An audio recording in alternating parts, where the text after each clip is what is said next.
The Very Strange Story of America's Very First UFO Sightings. This was by John Winthrop and the pilgrims that came to America from Britain. But of course we know that the Native American Indians had many encounters and strange stories passed on from generation to generation concerning the star people, which they called the Anu. And they were tall Caucasians with beards, and they gave them laws and spiritual teachings. So the Native Americans had encounters and sightings of these star people called the Anu. Sounds like Anunnaki, but they called them Anu. And they were very friendly with them. And when they left, they were very saddened by the fact that they were no longer with the American Indians. But this has to do with sightings by the pilgrims. It's hard to get a lock on the true beginning of UFO craze in the United States, but there are some old standbys. This is by Brent Swanser, Mysterious Universe on Collective Spark. The Kenneth Arnold sighting of 1947 often crops up, as of course does the supposed UFO crash at Roswell, New Mexico, that same year.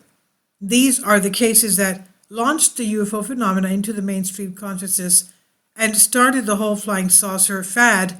But there have been sightings and incidents going back well beyond these commonly held milestones. So the earlier UFO reports from America predate Arnold or Roswell by quite a good margin and have served to carve out their own bizarre corner of the UFO landscape. In 1628, the English Puritan settlers of the New World established the Massachusetts Bay Colony, which was the second major settlement in New England following the Plymouth Colony. The very important figure at that time was a lawyer named John Winthrop, who was in charge of a huge wave of settlers coming to America, and he would serve as the governor of the colony for 12 years, starting from 1629.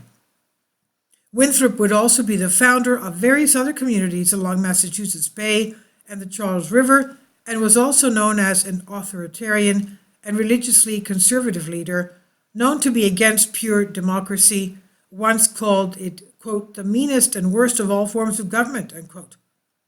Despite this, he was still a well-respected leader and politician who has made his mark upon the early history of the United States, with some of his writings serving to influence politicians to this day.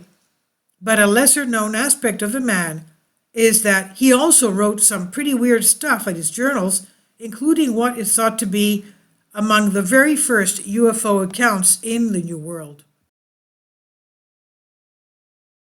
Kindly support my Patreon account.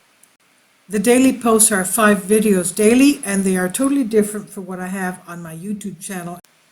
Thank you so much for your support and that you find all my content so interesting. You'll find the Patreon account details in the description box. Now, let's keep in mind this was a governor of Massachusetts setting up various colonies, a very credible and serious man.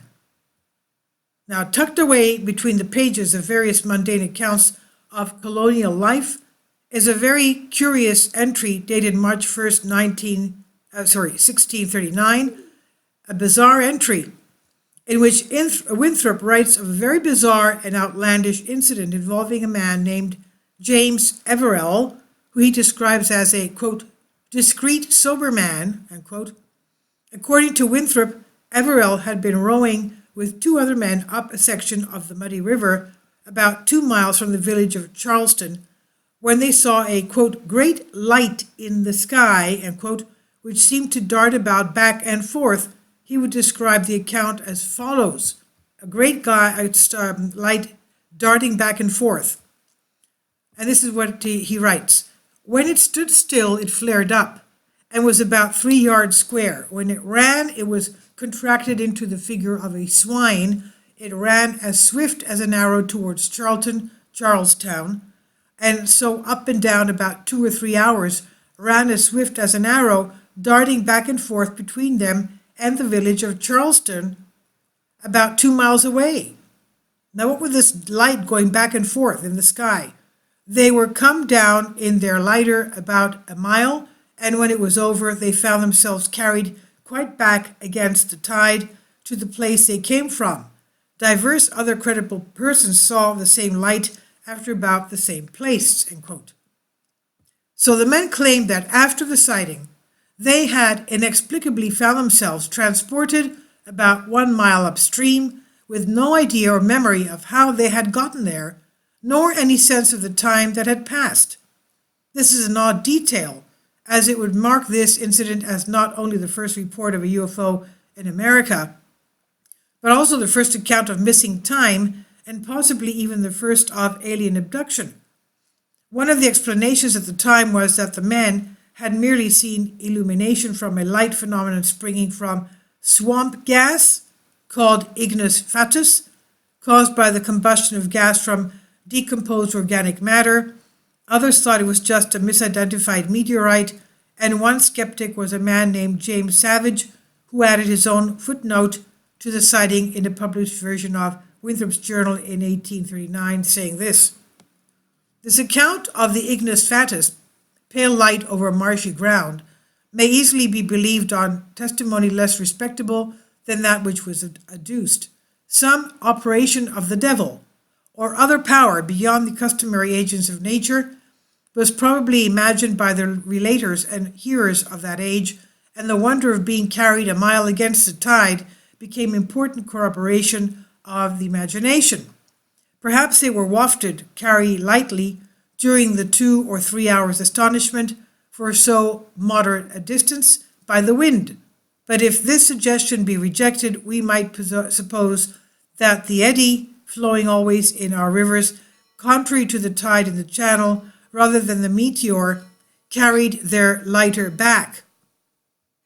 Now, in the end, neither swamp gas nor meteorites really seem to adequately explain what the men reported, what they experienced, as written in Winthrop's journal, and considering that it's only mentioned in one entry and happened so long ago, we will probably never know for sure. Interestingly, this is not even the one weird such account to be found within Winthrop's journals. 5 years later, there's another entry, dated January 18, 1644, which makes mention of a light rising from the water that was witnessed by several boatmen near Boston. This light was apparently, quote, in form like a man, and, quote, went at a small distance to the town, and so to the South Point, and there vanished away, end quote. A few weeks after this, yet another journal entry mentions another strange report from Boston Harbor, in which Winthrop writes this: "A light like the moon rose above about the northeast point in Boston and met the former at Noddle's Island, and there they closed in on one and then parted and closed and parted diverse times, and so went over the hill in the island and vanished. Sometimes they shot out flames and sometimes sparks. This was about 8 o'clock in the evening and was seen by many. About the same time, a voice was heard upon the water between Boston and Dorchester, calling out in a most dreadful manner, 'Boy, boy, come away, come away!' And it suddenly shifted from one place to another a great distance, about 20 times. It was heard by diverse godly persons. About 14 days after, the same voice in the same dreadful manner was heard by others on the other side of the town towards Noddle's Island." End quote. Winthrop would muse that the voice heard was perhaps from the ghost of a sailor who had died several months prior to the UFO sighting, when his ship had exploded when gunpowder had accidentally been ignited. Whatever the case may be, it is a pretty bizarre report, and it's hard to know what might be going on here. Once again, it only appears in one entry and is never brought up again, leaving it firmly and forever in the realm of speculation. It's all quite the strange case and series of events, and we're left to try to make sense of it all. Was any of this real? And if so, what was it? Or was it just a gag thrown into an important historical figure's journal? And if so, why? It's all certainly a bizarre historical oddity which has definite repercussions on the UFO discussion, and which many are not aware of even that it even exists at all.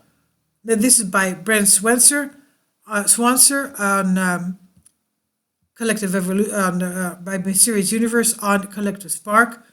Please leave your comments about this, and thank you for your support.